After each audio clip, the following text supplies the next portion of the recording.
Roguelikes suck. I'm just kidding. But the amount of roguelikes coming out is growing at such an exponential rate that I'm afraid they might grow sentient and start taking over like some sort of rogue AI. Am I right, guys? Am I right? Come on. What's the deal with roguelikes? It's just like my mom used to tell me growing up. If you play too many roguelikes, you're gonna turn into one. And I feel like I have become Isaac. Last year, approximately 1,943 roguelikes were released on Steam. That's over 5 roguelikes coming out every single day. Now let's just assume that the average price of one of these puppies is around $15, right? Which I think is pretty reasonable. In order to play all of these roguelikes that are releasing, I'd have to cough up a whopping $29,145. Why is this important?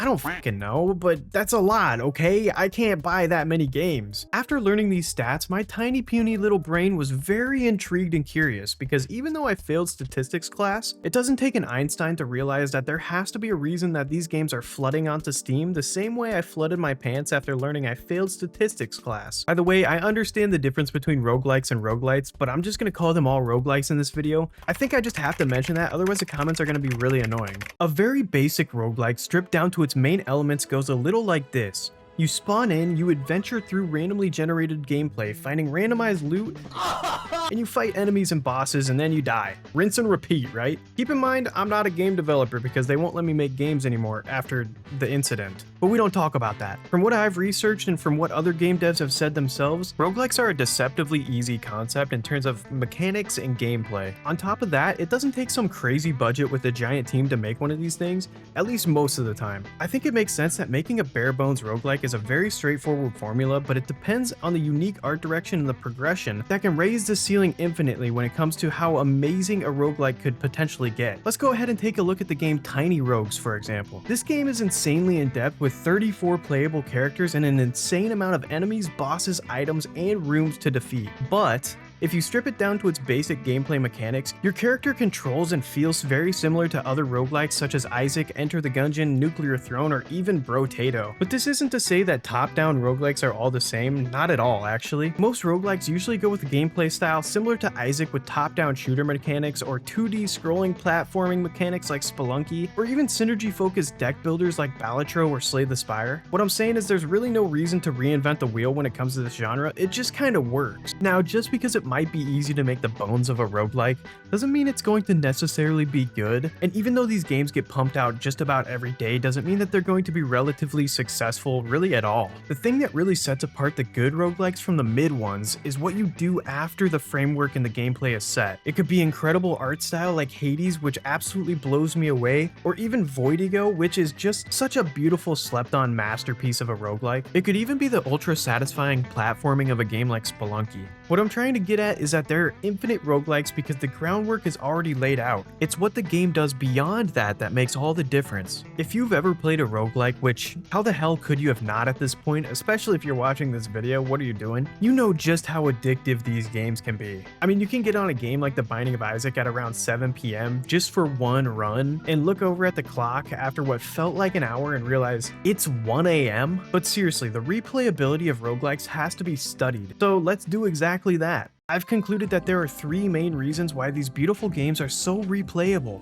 Number 1, permadeath. When you get clapped by the boss, or even by fall damage, you're fucked. Okay, not totally. So there's good news and bad news. The bad news is that you have to go back to the beginning and you have to start all over again. The good news is that you got this far after countless other attempts and you gained all this experience from prior runs. And if you just hit the restart button, who knows? You might just even get farther this time. Only one way to find out, right? Number 2, procedural generation. This is an absolute staple of the roguelike genre, and it means that every single time you play the game, in one way or another, it's going to be randomized. For example, in Isaac, it's the items, rooms, and enemies. In Balatro, it's the jokers and card packs, and in Noita, it's the wands, spells, and structures that you find. Every single roguelike has different ways of adding RNG to your runs, which can lead to satisfying moments or it can lead to your demise.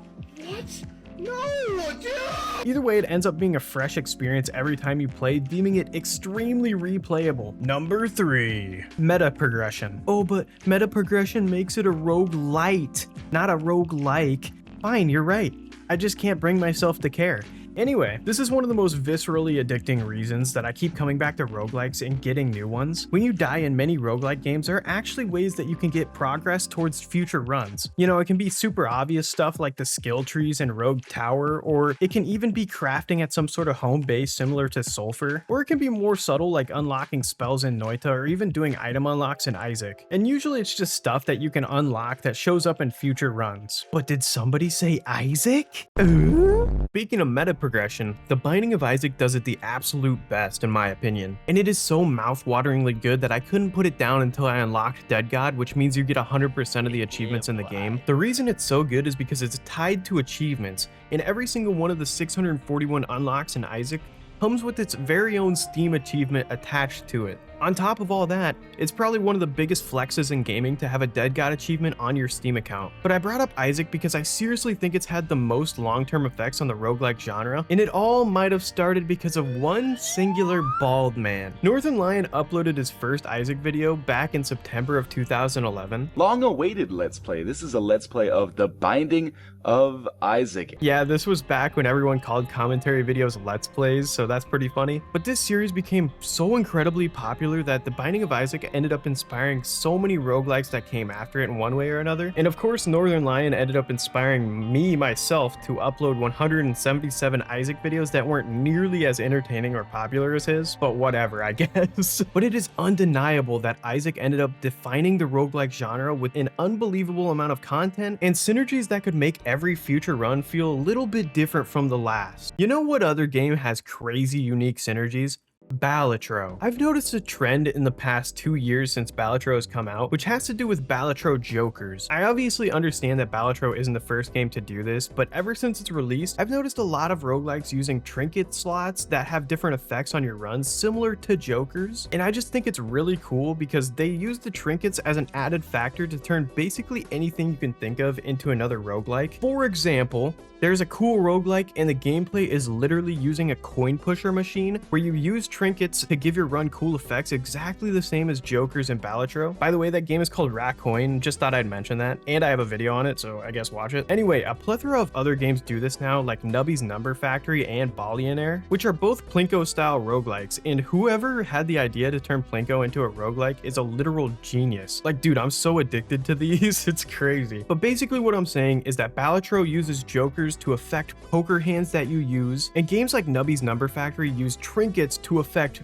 the Plinko stuff. I don't know. Basically, it's used to make anything into a roguelike, which I think is awesome. Of course, the popularity of roguelikes has led the genre to feel a little bit oversaturated at times, with uninspired roguelikes that feel a little bit like cash grabs. But if you sift past all of those and you start to look at the vast ocean of games that feel like they were made with love in this genre, I really do think it's the perfect way for indie devs to get their foot in the door and make a really big name for themselves with a project that is small but packed with quality.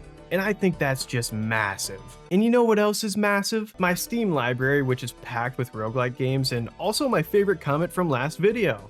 I hope you guys enjoyed learning about this with me because I was genuinely curious about this for the longest time and I just wanted to yap about it. So I hope this video made you at least do a little bit of a smirk, you know? Have a great rest of your day. Bye bye.